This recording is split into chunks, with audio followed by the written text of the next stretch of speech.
Assalamualaikum warahmatullahi wabarakatuh. Yang terhormat dosen pengampu mata kuliah hadis Ibu Umi Hani MPDI, dan tak lupa teman-teman yang kami banggakan. Di sini kami dari kelompok 13 yang beranggotakan saya sendiri, saya Sarah Nurul Azizah dengan NIM 228101036, dan rekan saya yang bernama Rima Nur Badriah dengan NIM 22810101030. Di sini kami akan mempresentasikan tentang pernikahan dalam Islam. Baik, langsung saja kita masuk ke materi yang pertama, yaitu pengertian pernikahan. Istilah nikah berasal dari bahasa Arab, yaitu an-nikah. Ada pula yang mengatakan perkawinan. Menurut istilah fikih dipakai perkataan nikah dan perkataan zawaj. Sedangkan menurut istilah Indonesia adalah perkawinan. Dewasa ini kerap kali dibedakan antara pernikahan dan perkawinan. Akan tetapi pada prinsipnya perkawinan dan pernikahan hanya berbeda dalam menarik akar katanya saja. Pernikahan dalam Islam atau nikah berarti akad yang menghalalkan hubungan antara laki-laki dan perempuan untuk saling memiliki dan bergaul dengan tujuan membentuk keluarga yang sakinah, mawadah, dan warahmah. Pernikahan merupakan salah satu sunnah Nabi Muhammad SAW dan termasuk ibadah terpanjang dalam hidup manusia. Pernikahan diibaratkan sebagai separuh agama, karena dapat menyempurnakan separuh agama seseorang dan menjauhkan diri dari perbuatan zina. Selanjutnya yaitu tujuan pernikahan. Orang yang menikah sepantasnya tidak hanya bertujuan untuk menunaikan syahwatnya semata, sebagaimana tujuan kebanyakan manusia pada hari ini. Namun hendaknya ia menikah karena tujuan-tujuan berikut ini. Nabi Muhammad SAW bersabda yang artinya, "Wahai sekalian para pemuda, siapa di antara kalian yang telah mampu untuk menikah, maka hendaknya ia menikah." Memperbanyak keturunan umat ini, Nabi SAW bersabda yang artinya, "Menikahlah kalian dengan wanita yang penyayang lagi subur, karena pada hari kiamat nanti aku akan membanggakan banyaknya jumlah kalian di hadapan umat-umat yang lain, menjaga kemaluannya dan kemaluan istrinya, menundukkan pandangannya dan pandangan istrinya dari yang haram." Selanjutnya yaitu manfaat pernikahan. Nikah memiliki manfaat yang banyak bagi siapa saja yang mau memperhatikan dan mencermati. Secara singkat, manfaat tersebut dapat dijelaskan sebagai berikut. Yang pertama, melestarikan spesies manusia. Dengan pernikahan, keturunan manusia akan lestari dan berkembang hingga satu masa ketika Allah mengambil kembali bumi dan seisinya. Yang kedua, yaitu menjaga garis keturunan. Dengan pernikahan yang disyariatkan Allah, anak-anak merasa bangga ketika memiliki garis keturunan yang jelas dari orang tuanya. Tak ayal lagi bahwa garis keturunan ini akan menjadi sumber kehormatan diri dan ketenangan jiwa. Yang ketiga yaitu melindungi masyarakat dari dekadensi moral. Pernikahan dapat menyelamatkan komunitas sosial dari dekadensi moral dan kemerosotan akhlak. Dengan begitu, setiap individu akan merasa aman dan tenang dari kerusakan yang terjadi di tengah komunitasnya. Yang keempat yaitu melindungi masyarakat dari berbagai macam penyakit. Dengan pernikahan, masyarakat bisa terselamatkan dan terjaga dari berbagai penyakit mematikan yang ditimbulkan oleh merajalelanya perzinaan. Yang kelima yaitu mewujudkan ketenangan jiwa melalui pernikahan. Rasa saling cinta, saling asah dan asuh di antara suami istri bisa tumbuh dan berkembang dengan baik. Saat pulang kerja, seorang laki-laki akan pulang ke rumah dan menjumpai keluarganya dengan gembira. Yang keenam yaitu menjalin kerjasama yang harmonis di antara suami dan istri dalam membangun rumah tangga ideal dan mendidik anak di dalam pernikahan.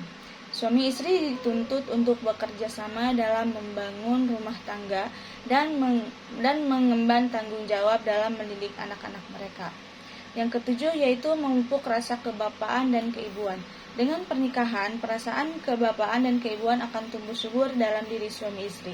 Dari hati mereka akan terpancar perasaan-perasaan yang mulia. Dan yang terakhir yaitu dianggap ibadah. Adapun tentang anak, keinginan untuk mendapatkannya dianggap ibadah. Mungkin itu saja yang dapat saya sampaikan. Selanjutnya, materi selanjutnya akan disampaikan oleh rekan saya. Kepadanya dipersilahkan. Baik, terima kasih Saudari Sarah. Selanjutnya yaitu syarat-syarat pernikahan. Syarat-syarat pernikahan itu ada 4. Yang pertama yaitu syarat calon pengantin pria dan wanita. Bakal calon pengantin pria yaitu syaratnya yang pertama Islam, yang kedua lelaki yang tertentu, yang ketiga bukan mahram dengan istri, yang keempat bukan dalam ihram haji atau umroh, yang kelima dengan kerelaan sendiri, yang keenam mengetahui wali yang sah bagi akad nikah tersebut, yang ketujuh yaitu mengetahui bahwa perempuan itu boleh dan sah dimiliki, yang kedelapan yaitu tidak mempunyai 4 orang istri yang sah dalam satu masa.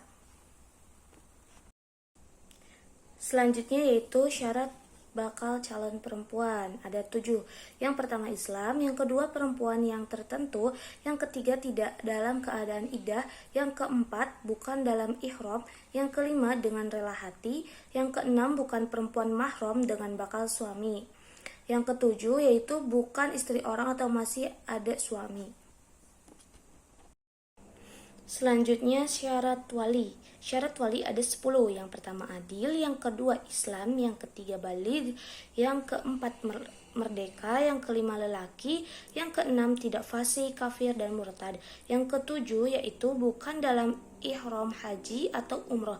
Yang kedelapan waras, maksudnya tidak cacat akal pikiran atau gila. Yang kesembilan yaitu dengan kerelaan sendiri.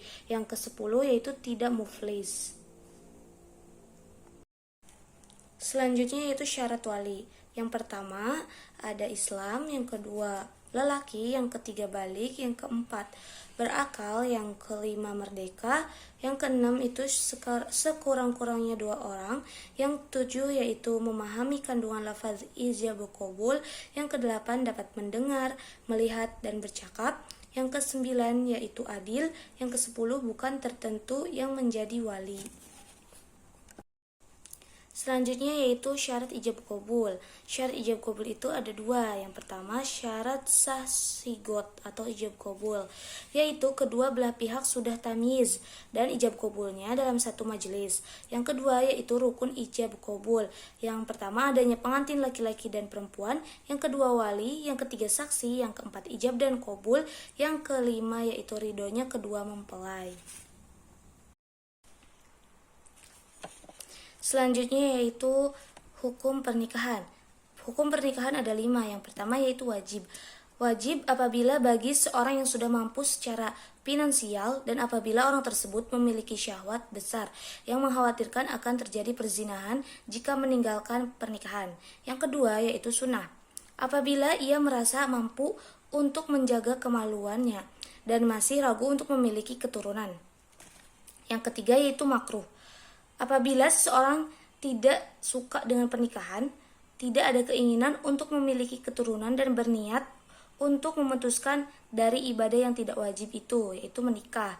Yang keempat yaitu mubah, yaitu orang yang belum niat untuk melaksanakan pernikahan. Yang kelima yaitu haram. Apabila seseorang tidak takut untuk berzina, tidak akan mampu untuk memberikan nafkah kepada keluarganya apabila menikah dengan pasangan yang berbeda agama dan juga yang lainnya. Yang terakhir yaitu mahar. Mahar adalah pemberian dari suami kepada istri sebagai bentuk hadiah. Mahar dibagi menjadi 3. Yang pertama yaitu bentuk mahar dan jumlahnya. Nah, bentuk mahar yaitu cincin dari besi ataupun yang menurut istri itu barang yang sangat berharga. Dan jumlahnya itu tidak ditentukan karena semampunya calon pria. Yang kedua yaitu macam-macam mahar, ada 2. Yang pertama mahar musamma, yaitu mahar yang disebutkan secara jelas jenis dan jumlahnya dalam akad. Sedangkan mahar mithil yaitu mahar yang tidak ditentukan di dalam akad dan mahar yang tidak bernilai harta menurut agama. Yang ketiga yaitu mahar akibat perceraian. Mahar akibat perceraian yaitu mewajibkan mahar mithil. Jika perceraian berasal dari pihak istri sebelum terjadinya hubungan suami istri, maka maharnya gugur. Sekian dari saya. Terima kasih, saya kembalikan kepada moderator. Terima kasih kepada Saudari Rima yang telah menyampaikan materinya. Mungkin dicukupkan sekian presentasi video dari kami. Kurang dan kurangnya mohon maaf. Wallahu muwaffiq ila aqwamit thoriq. Wassalamualaikum warahmatullahi wabarakatuh.